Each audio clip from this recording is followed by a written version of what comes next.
बुद्ध जन कल्याण समिति की गोष्ठी में जुटे 5 प्रांत के विद्वान। लालनगर के घारी वार्ड में हुआ कार्यक्रम।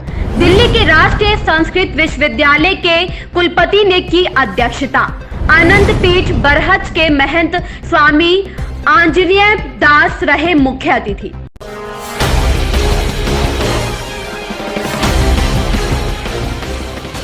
नमस्कार, आप देख रहे हैं क्राइम 24 आवर्स और मैं हूं आपके साथ ज्योतिका।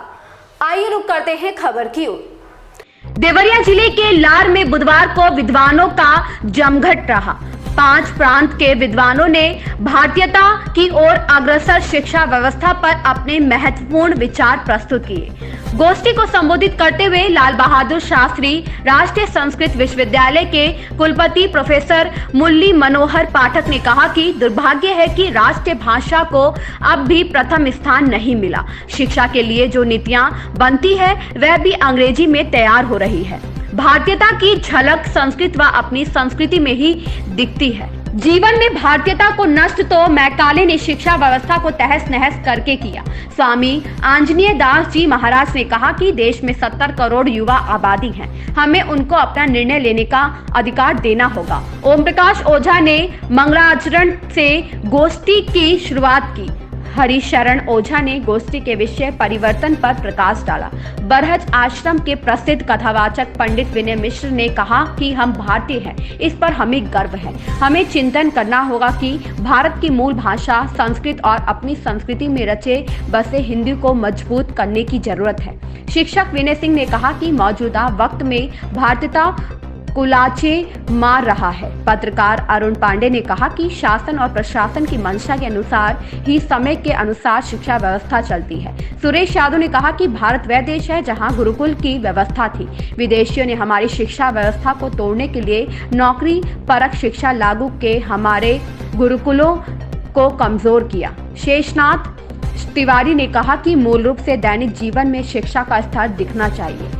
भास्कर मिश्रा ने गोस्वामी तुलसीदास जी की चौपाइयों के माध्यम से भारतीयता के अवधारणा को चिन्हित किया। उन्होंने मूल्यपरक शिक्षा पर जोर दिया। जिला पंचायत सदस्य अरविंद पांडे ने कहा कि रोजगार परक शिक्षा आवश्यक है, लेकिन संस्कार और संस्कृति की प्राथमिकता जरूरी है। पूर्व चेयरमैन श्री राम सिंह ने कहा कि हम विसंगतियों से जूझ रहे हैं। अभिभावक बच्चों को स्कूल भेजकर अपना कर्तव्य से मुक्ति पा जा रहे हैं, यह उचित नहीं है। नरेंद्र सिंह ने कहा कि यदि परंपरा जीवित रहेगी तो संस्कृति का पुनर्जागरण हो सकता है। गोष्ठी में गोविंद मिश्र, वीरभद्र मणि पाठक, संजय त्रिगुणायक, जयप्रकाश ओझा, ईश्वर ओझा, विजयशंकर तिवारी, सर्वानंद पांडे, अनमोल मिश्र सहित सैकड़ों लोग उपस्थित रहे। पांडे एनडी देहाती की रिपोर्ट। सामने आता है, पृथ्वी बीच में आती तो ग्रहण पड़ते हैं, लेकिन हमारी आध्यात्मिक विरासत में इसको एक ऐसा मुहूर्त समय माना गया जिसमें हम अपनी आत्मा के लिए, अपने परमात्मा के स्मरण के लिए उसका उपयोग कर सकते हैं। इसीलिए पूरे वेद शास्त्रों में और उसमें आपने कहा कि कल बड़े बड़े लोगों ने अनुष्ठान किया, भगवान का स्मरण किया। ये हमारी आध्यात्मिक जो विरासत है, ये हमारी शिक्षा का मूल स्रोत है। क्योंकि विज्ञान जिस तरह से इस जगत को देखता है, उस जगत से हम उसको नहीं देख सकते। उसका हम आदर तो करते हैं, उसकी जो प्रक्रिया उसका पालन भी करते हैं, लेकिन जो हमारा जीवन दर्शन है वो हमें कुछ और कहने के लिए, करने के लिए प्रेरित करता है। आपने अभी देखा कि भारत की जो युवा पीढ़ी है वो लगभग 70 करोड़ की अवस्था में 70 करोड़ होने जा रही है, कुछ दिनों में कुछ हो भी रही है। तो ऐसी युवा पीढ़ी को थोड़ी सी आजादी देनी होगी कि वे अपने भविष्य को स्वयं तय करें। हमारी ये जिम्मेवारी है कि हम उनको एक अच्छा वातावरण दें, मार्गदर्शन दें, उनके मूल्यों में प्रस्तुत करें, लेकिन निर्णय लेने का अधिकार हमें आने वाली पीढ़ी को देना ही होगा। वे अगर भारत की किसी भी चीज से प्रसन्न नहीं है तो उनके सामने और भी ऑप्शंस खुले हुए हैं। वे किसी भी विदेश में जाके पढ़ सकते हैं, किसी भी तकनीक को अपना सकते हैं, किसी भी सरकारी संस्थानों में काम करने से इनकार करके निजी संस्थानों को प्रस्तुत कर, वो ऐसा कर रहे हैं, हम भी ऐसा करेंगे। ये जो आदर्श प्रस्तुत करता है ये बड़ा महत्वपूर्ण आदर्श है। दूसरे बात का आह्लाद मुझे इस पक्ष का भी है कि लोग राष्ट्रीय ये गोष्ठी थी, छोटे स्तर की क्षेत्र की गोष्ठी थी, लेकिन मैं समझता हूं कि इसमें 4 या 5 प्रदेशों का प्रतिनिधित्व हो गया है। 4 या 5 प्रदेश, भले कहीं कोई जन्म स्थान किसी का कहीं रहे, जहां कार्य करता है वहां का कहा जाता है। तो इस प्रकार इसको देखें तो गिना दूंगा 5 प्रदेशों के लोग इसमें।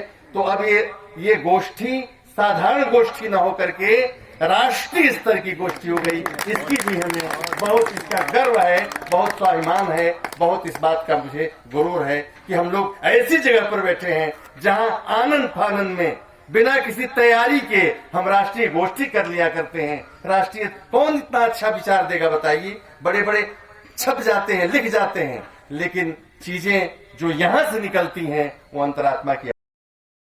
मेरे देखने में मेरी आंखों के सामने आया नहीं। मुझे गर्व है कि हम भारतीय हैं। बढ़ गया आज विज्ञान कल्पना के आगे, डगमग डगमग हैं पैर कला के कांप रहे। चेतन मानव की लंबाई चौड़ाई को ये जड़ धरती आकाश बराबर माप रहे। विद्युत व्यंजन कर रहा है इस पर, इसका संदेशा आज पवन ले जाता है। संपाति से भी तीव्र दृष्टि मानव की, तीनों लोगों की गति उसको दिखलाती है कहाँ गए वो नल नील और हनुमान, जिसने पत्थर तैराए थे पानी पर। मानवता से जितनी दूर उड़े मानव, पर बंद उसे अपनीकत करनी होगी। मानवता का मूल्य समझना होगा, धरती की रज उसको सर पर धरनी होगी। जब वह सीखेगा मानवता के आगे झुकना, तो झुका स्वयं उसके आगे अंबर होगा।